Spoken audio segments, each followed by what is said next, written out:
স্নাতঃ শুচি অলঙ্কৃত। এই মন্ত্রগুলো পাঠ করার উদ্দেশ্য কি?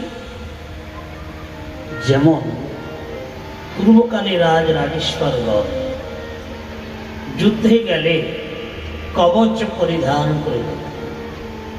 আর কবচ কেন পরিধান করতেন? অঙ্গকে সুরক্ষিত রাখার জন্য, যাতে তীক্ষ্ণ স্বরগুলো ভেদ না করে। এই জন্য অঙ্গকে সংরক্ষিত করার জন্য কবচ পরিধান করতেন।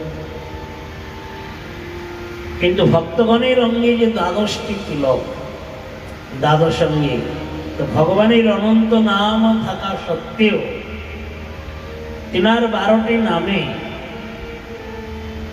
আমাদের দ্বাদশ অঙ্গে 12টি নামে বিরাজিত আছে।